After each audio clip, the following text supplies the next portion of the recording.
دونوں بھائی شدید الجھن کا شکار تھے۔ ان کی سمجھ میں نہیں آ رہا تھا کہ خود کو اپنے باپ کا جانشین ثابت کرنے کے لیے کیا کر دکھائیں۔ ایسا کون سا کارنامہ ہوگا جس کے بعد چودھری ناظم انہیں قابل الاہر سمجھنے لگے گا۔ چنانچہ 2-4 روز کی سوچ کے بعد وہ ایک رات پھر اپنے باپ کے پاس پہنچ کے ان کے منہ لٹکے ہوئے تھے۔ چودھری نے بغور ان کے چہروں کا جائزہ لیا، پھر ٹھہرے ہوئے لہجے میں پوچھا، کوئی خوشخبری لے کر آئے ہو؟ اس کے انداز میں مخصوص قسم کا طنز شامل تھا۔ ابا جی، ارشد نے مسکین سی صورت بنا کر کہا، آپ نے ہمیں بڑی مصیبت میں ڈال دیا ہے۔ خوشخبری اور بدخبری تو اس وقت ہوگی جب ہم اس مشن میں کود پڑیں گے۔ کیا ابھی تک تم نے اپنا کام شروع نہیں کیا؟ چودھری اس کی بات پوری ہونے سے پہلے ہی بول پڑا، تمہیں صرف 100 دن کی مہلت دی گئی ہے، جس میں سے تم لوگوں نے ایسے ہی آوارہ گردی میں 3-4 روز ضائع کر دیے، جیسا کہ اب تک کرتے آئے ہو۔ راشد قدرے متحمل اور ٹھنڈے مزاج کا مالک تھا، جبکہ ارشد کی طبیعت میں غصہ اور اشتعال پایا جاتا تھا۔ اس وقت باپ کے سامنے بھی اسی عادت کا مظاہرہ کرتے ہوئے جھنجھلایا ہوا تھا۔ چودھری ناظم کے استفسار کے جواب میں راشد نے پوچھا، ابا جی، آپ کے اور چاچا جی کے درمیان کیا طے ہوا ہے، اور چاچا جی کس خوبی کی بنا پر ہمیں پاس کریں گے؟ اس کا کچھ علم ہمیں بھی تو ہونا چاہیے نا۔ دیکھو راشد، چودھری نے گمبھیر انداز میں کہا، ہمارے درمیان کوئی باقاعدہ منصوبہ بندی نہیں ہوئی، بس یہی طے ہوا تھا کہ قاسم اپنی بیٹی نصرت کی شادی تم دونوں میں سے کسی ایک کے ساتھ کرے گا جسے وہ قابل، سمجھدار اور سنجیدہ محسوس کرے گا، اور میں نے اس معاملے میں اس حق بجانب جانتے ہوئے اس سے اتفاق کر لیا ہے۔ بس اتنی سی بات ہے۔ تو کیا چاچا جی کو اس بات کا پتہ چلا ہے کہ آپ نے اپنی وصیت کا حوالہ دے کر ہمیں ایک آزمائش میں ڈالا ہے؟ ارشد نے چپتے ہوئے لہجے میں پوچھا۔ نہیں۔ چودھری ناظم نے گردن کو نفی میں جھٹکا دیا اور بولا، اس سلسلے میں میری اس سے کوئی بات نہیں ہوئی۔ یہ آزمائش اور وصیت والا معاملہ صرف ہم تینوں کے درمیان ہے۔ قاسم کو میں نے صرف اتنا کہا تھا کہ وہ 3 ماہ تک آپ لوگوں کی مصروفیات اور کارکردگی کا جائزہ لیتا رہے، پھر تم دونوں میں سے جسے بھی نصرت کے قابل سمجھے مجھے بتا دے۔ دیکھتا ہوں اب تم میں سے کون خود کو ذمہ دار اور قابل سمجھتا ہے۔ وہ دونوں گہری سوچ میں ڈوب گئے۔ چند لمحات کی خاموشی کے بعد راشد نے پوچھا، ابا جی، کیا ہم چاچا جی کو اس راز میں شامل کر سکتے ہیں؟ کیا مطلب، کس راز میں؟ چودھری ناظم نے چونک کر پوچھا۔ راشد نے ٹھہرے ہوئے لہجے میں جواب دیا، یہی کہ ہم انہیں صاف صاف بتا دیں گے کہ آپ نے ہمیں کس امتحان میں ڈال دیا ہے۔ آپ تو کچھ نہیں بتا رہے، ہو سکتا ہے چاچا جی ہمیں بتا دیں کہ ہم کیا کریں، ان کی نظر میں معتبر ثابت ہو سکتے ہیں۔ مجھے تو اس میں کوئی اعتراض نہیں، چودھری نے صاف گوئی کا مظاہرہ کرتے ہوئے کہا، کیونکہ ان دونوں چودھریوں میں پہلے ہی سب کچھ طے ہو چکا تھا۔ میں تو صرف یہ جاننا چاہتا ہوں کہ تم کس قابل بن کر دکھاؤ، لوگ تمہیں دیکھیں اور تمہاری صلاحیتوں کا اعتراف کریں اور بلبلا کہیں، دیکھو چودھری ناظم کی اولاد کتنی ذمہ دار اور سوجھ بوجھ والی ہے۔ راشد نے ایک اور اہم سوال کیا، کیا ہم چاچا جی سے اس بات کا ذکر کر سکتے ہیں کہ آپ کوئی وصیت لکھوانے والے ہیں جس کا انحصار ان کی پیش کردہ رپورٹ پر ہوگا؟ وہ ہمارے بارے میں آپ کو جو کچھ بتائیں گے آپ اسی کے مطابق وصیت تحریر کرائیں گے۔ میں نے تم لوگوں کو بتایا ہے نا کہ اس وصیت اور معاملے والی بات کا قاسم کو علم نہیں۔ چودھری ناظم نے ٹھہرے ہوئے لہجے میں کہا، یہ بات ہم باپ بیٹوں کے بیچ میں ہے، لیکن اگر تم لوگ کوئی فائدہ اٹھانے کے لیے اپنے چاچا یا کسی اور سے اس بات کا ذکر کرتے ہو تو تمہیں بالکل نہیں روکوں گا، یہ سب تمہاری مرضی پر منحصر ہے۔ ارشد نے معنی خیز انداز میں کہا، ابا جی، میں آپ سے ایک آخری سوال کرنا چاہتا ہوں جو میری نظر میں بڑا اہم ہے۔ اس سوال نے پچھلے 3-4 دن سے میرے دماغ کو چکرا رکھا ہے، ذہن میں طرح طرح کے اندیشے جنم لے رہے ہیں۔ ہاں بولو، تمہارے ذہن میں ایسا کون سا خطرناک سوال چھپا بیٹھا ہے؟ چودھری ناظم نے ارشد کی آنکھوں میں دیکھتے ہوئے پوچھا، تم 3-4 دنوں سے کیوں عذاب میں مبتلا ہو؟ ارشد نے سنسی خیز لہجے میں استفسار کیا، ابا جی، ہم 1 منٹ کے لیے فرض کر لیتے ہیں کہ 100 دن کی مدت گزر جانے کے بعد بھی چاچا جی کو ہم میں کوئی گن نظر نہیں آتا، وہ ہماری کارکردگی سے بالکل مطمئن نہیں ہوتے، مطلب یہ کہ وہ ہمیں اس آزمائش میں فیل کر دیتے ہیں، تو پھر کیا ہوگا؟ ہونا کیا ہے؟ چودھری نے سرسری انداز میں جواب دیا، ظاہرہ قاسم اس صورت میں کسی بھی قیمت پر نصرت کو میری بہو بنانے پر تیار نہیں ہوگا۔ مجھے نصرت سے شادی کرنے کا زیادہ شوق نہیں ہے، ارشد اپنے مخصوص تیکھے انداز میں بولا، اس کی شادی مجھ سے ہو نہ ہو یا کسی سے بھی ہو، مجھے اس سے کوئی فرق نہیں پڑتا، میں تو یہ۔ پھر تمہیں کس بات سے فرق پڑتا ہے؟ چودھری ناظم نے اس کی بات کاٹی اور قدرے ددش لہجے میں پوچھا، صاف صاف کہو جو بھی تمہارے ذہن میں ہے۔ اور ارشد نے دو ٹوک انداز میں کہا، ابا جی، اگر چاچا قاسم ہمیں نااہل قرار دے دیتے ہیں تو پھر آپ کی وصیت کا کیا ہوگا؟ آپ تو مکمل طور پر انہی کی رپورٹ کو اہمیت دے رہے ہیں نا، اس صورت میں آپ وصیت میں کیا لکھوائیں گے؟ چودھری ناظم نے گھمبیر انداز میں ایک گہری سانس خارج کی اور متذبذب لہجے میں بولا، اس بات کا فیصلہ بھی میں 100 دن کے بعد ہی کروں گا۔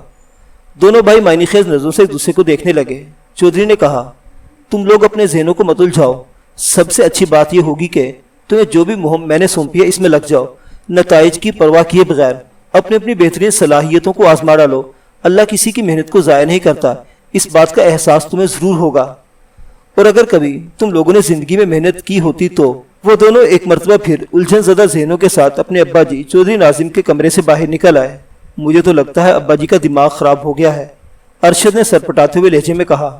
وہ اس وقت حویلی کے ایک محفوظ اور پرسکون حصے میں بیٹھے تھے۔ تھوڑی دیر پہلے ہی وہ چودھری ناظم سے فائنل میٹنگ کر کے آئے تھے۔ چودھری کی باتوں کے نتیجے میں ارشد کا دماغ تپا ہوا تھا۔ جبھی وہ راشد کے سامنے ذہن کا غبار نکال رہا تھا، راشد نے پرسوچ انداز میں پوچھا، تم یہ بات کس بنا پر کہہ رہے ہو؟ بنا؟ ارشد کا لہجہ زہر میں بجھا ہوا تھا۔ راشد ذرا سوچو، غور کرو، ابا جی عمر کے آخری حصے میں کس قسم کی حرکتیں کرنے لگے ہیں۔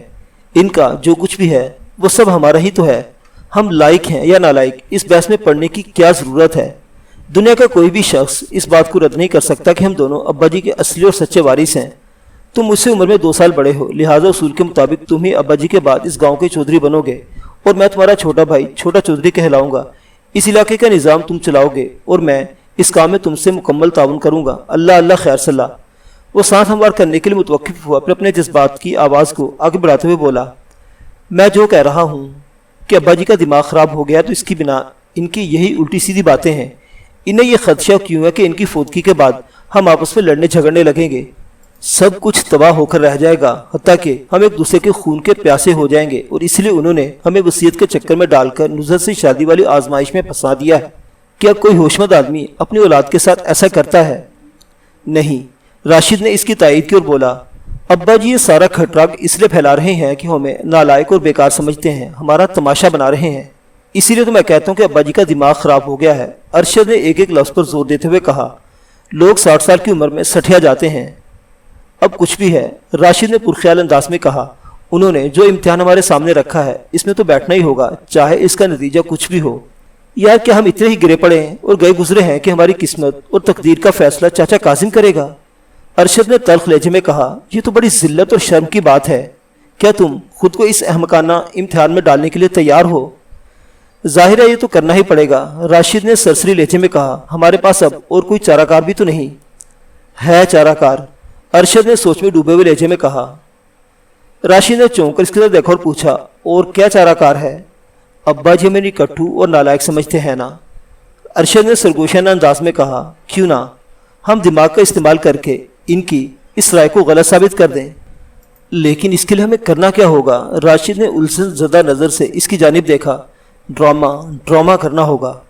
ارشد نے ایک ایک لفظ پر زور دیتے ہوئے کہا، راشد اگر تم اس ڈرامے میں میرا ساتھ دینے کے لیے تیار ہو جاؤ تو مزہ آ جائے گا۔ کیسا ڈرامہ؟ راشد استجابیہ نظر سے اسے دیکھنے لگا۔